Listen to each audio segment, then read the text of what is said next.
Hello everyone and welcome to Tina's garden. I thought I'd start with the roses. Lots of lovely buds. These are going to be all out soon. It's a mass. All that is going to be one mass of little tiny pink flower roses. I've had to stand on the stepladder to be able to show you these because these are growing through the ivy, you can see, and I'll show you. These smell gorgeous. Ouch, if I can get to it. These smell absolutely gorgeous. You need smelly vision. I think somebody ought to invent smelly vision. I'll introduce you to my dogs. This is Badger. Say hello, Badger. He's hot. You're hot, baby. This is Rex. Oh, Rex is giving him the paw. Say hello, Rex. Hello, Rex. This is Freya. Say hello, Freya. This is Kira. Say hello, Kira. I don't know whether you're able to see from here without me going in, but I've got about 1 or 2 of the currants gone red. So probably next week they'll all be red. I don't know whether you're able to see. Here we are. That's the currant I was telling you about. There's just that one and an odd one that is starting to turn. This is what I've been waiting to come out because my daughter bought it me. I don't think even she knew what colour it was going to be. It's trailing fuchsia, and that is absolutely gorgeous. I'm going to have to try and save that. I even have to bring it in the house over winter. It's beautiful. Look at that. I don't want to get in too close. I don't want it to go all blurry. But yes, that is very nice. The currant nursery is doing really well. These were cuttings taken last year. Put my hand there, you can see how big they are, doing really well. I thought I'd show you the courgettes. Got quite a lot of flowers on them. Now, that one's going to be a big one.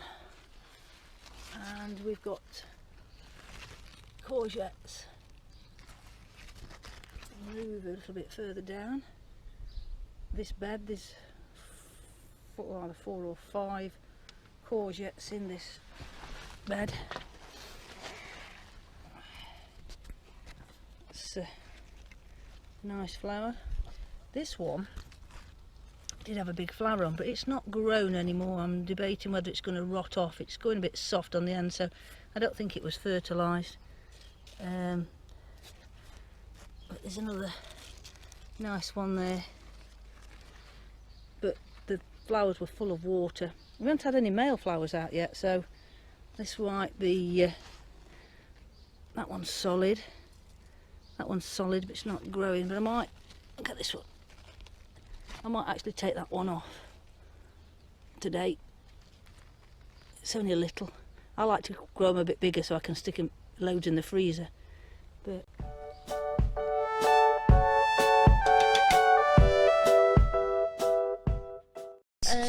I'd just like to thank everyone for letting us be part of Meet the Plotters. Today I thought I'd give you a quick tour of the things that I've got growing at home. I'd just like to thank everybody, or those new subscribers that have subscribed to our YouTube channel, Purple Sweet Pea. I've got quite a few different things growing in my garden. Normally I grow things here, and then I take them to our allotment to grow on there. So I'll show you what I've got growing here. So this is a bleeding heart plant, I think that's what it's called. My mum bought me this in springtime. I've just planted it up in a pot here, but I'm not quite sure where I'm going to put that yet, but I'm just leaving it in there because it's doing really well at the moment. It's got these lovely pretty plants on it. These are some fuchsias, and these are just flowering fuchsias. I've got some edible berry fuchsias at the allotment, but apparently they produce more berries when they're next to normal fuchsias, so I've got one for each of the pots that I've got the edible ones in at the allotment. So I'm going to put them in there.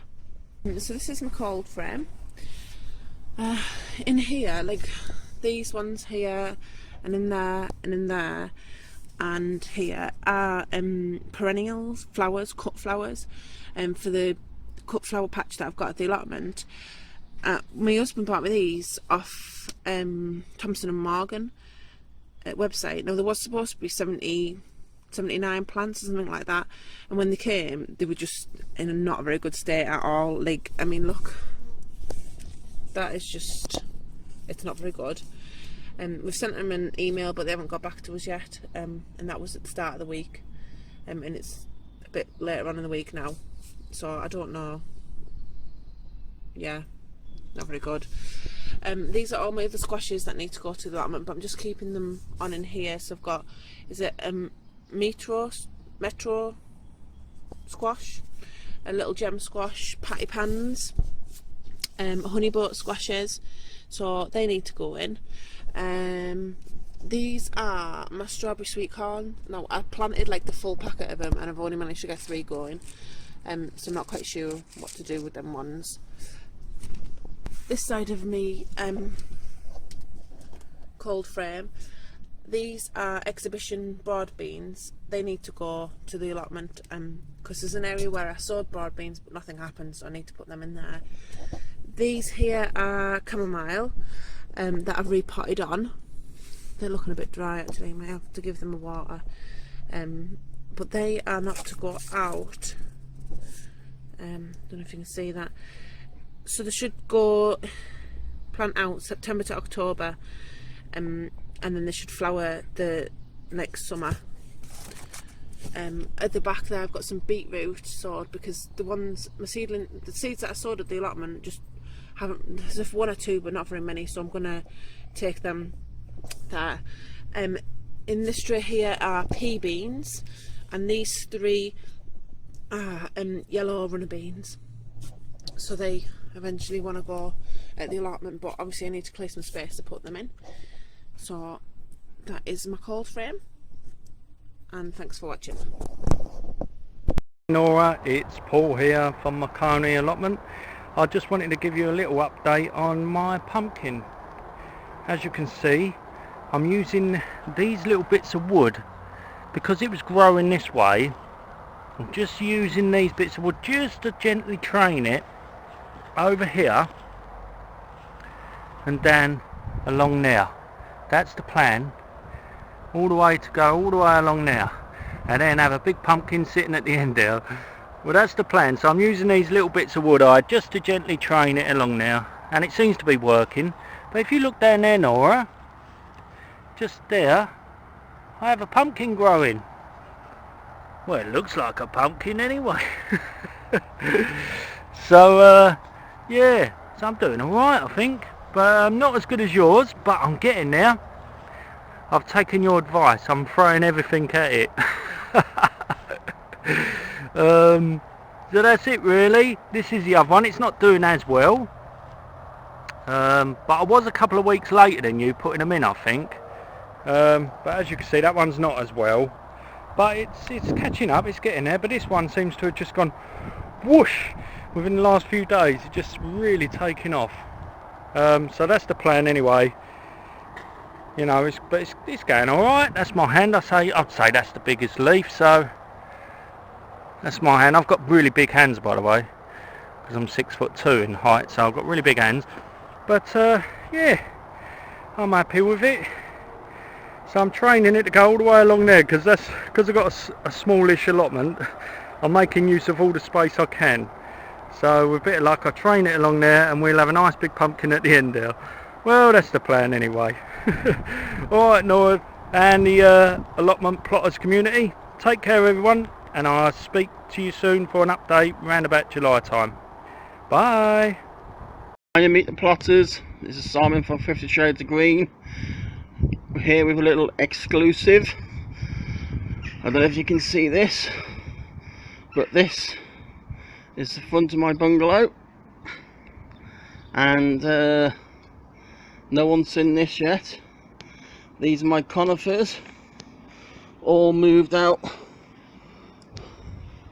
of my backyard in their final place in the front.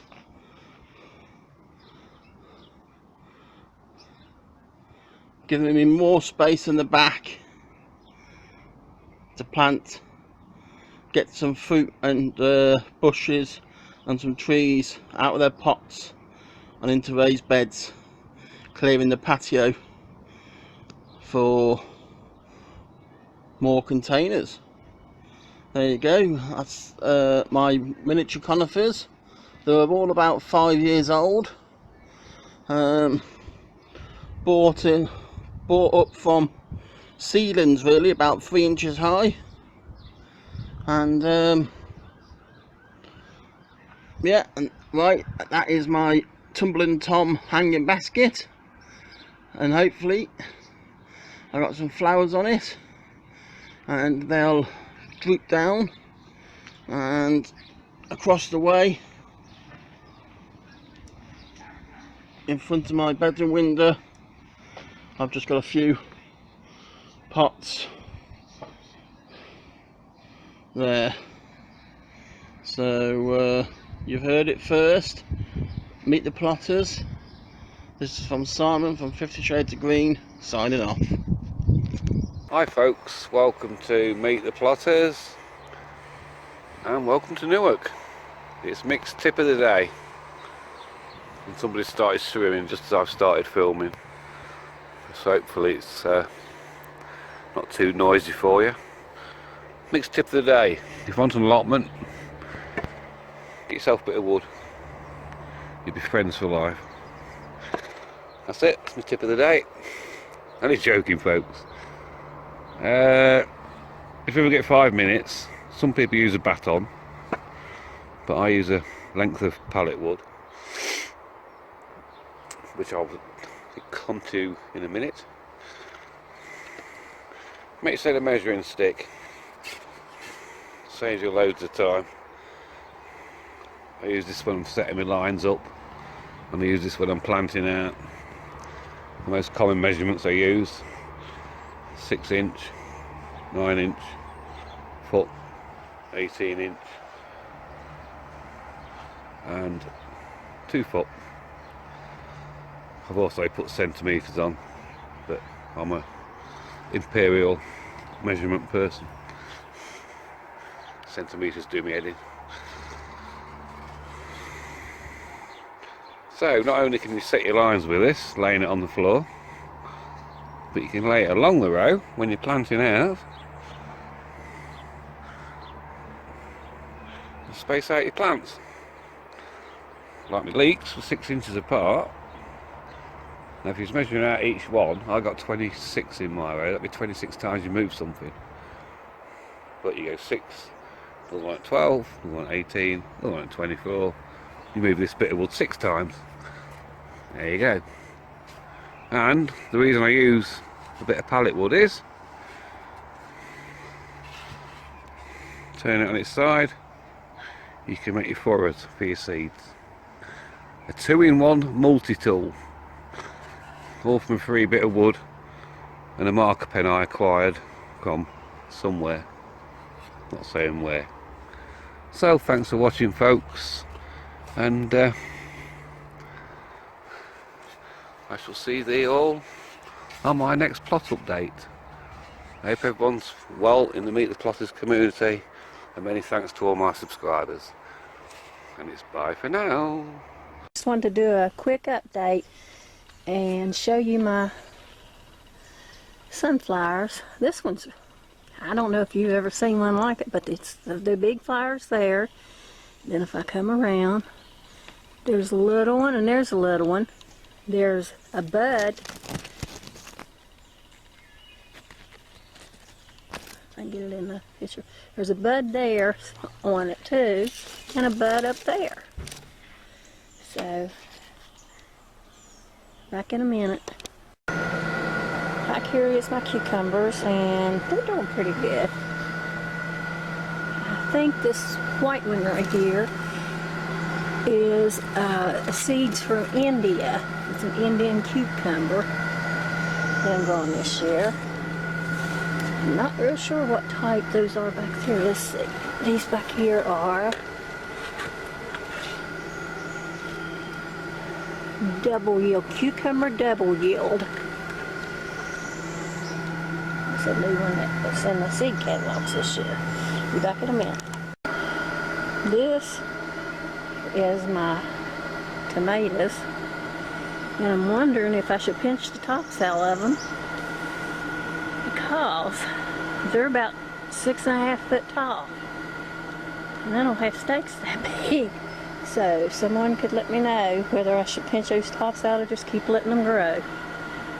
Leave a message at the bottom comments. That was just a small update of my garden on how things are growing after the big storm we had. I want to thank you for subscribing. Give me a thumbs up, and I'll see you in the next video. Hello fellow plotters, welcome to Meet the Plotters. Today I'm going to show you how I would pollinate my sweet corn. Now, because we've had a week and a half of torrential rain, the male flowers, the pollen pods are always sopping wet, so I don't think that the wind would be distributing it properly as it, if it was dry. So I'm going to hand pollinate them, I think, just to ensure that we get a full cob, or as near to a full cob as we can. I did this last year and it was very successful last year, so we're going to try it again, and I'm going to show you what I do. So you gather up all the silks from the female flower and you cut it quite close to where they come out, and this just makes it easier to pollinate, just like that. And I'm going to do the other ones. There's 3 on this plant. 3 come out so far, but I do have other plants that have got as many as 6 cobs on them, so we should be in for a good harvest. Now, if you remember, I in the last episode I kept the pollen in a container, and this is the container here, and you can see the pollen has come out where I'm brushing it. The pollen is, and I'll just try and show you the pollen. I'm doing it rather blindly, so there we are. There's the pollen. Okay, there's quite a lot of pollen on there, much more than what the plant needs, but just to make sure that it gets pollinated. So you just gently brush the pollen on, very gently, and try and cover every strand, because as you know, each one of these silks is attached to one of the kernels. So if you don't get pollen on every bit of the silk, you won't get a full cob. Now I'll just do another one just to let you see. More pollen. There we are, more pollen. And I'll move the camera down so that you can see what I'm doing. There we are. And just gently brush on. And the silks are quite sticky, so the pollen sticks to it quite easily. Now, after 2 days, the way you know if it's worked is that the silks will turn brown, and if not all the silks are brown, then you need to repollinate the ones that are not taken, because what happens is when the silk is fertilized, it breaks off. Once the pollen's gone down into the plant, the silk breaks off, and that's what turns it brown, because it's not getting any nutrients. So that's how you know that you've got pretty much a full cob one. But I expect I'll have to do it twice, so I'll wait a couple of days, see if they're turned brown, and then redo the ones that are not brown, and so you'll get a full cob. That's what we aim for anyway. Okay, and now I'm going to show you just how much strawberries I got out of the one strawberry bed. I've actually got 5 other strawberry beds, but out of the big strawberry bed I'll show you how many we got. tubers. I just thought I'd let you see the amount of strawberries we got off of that bed of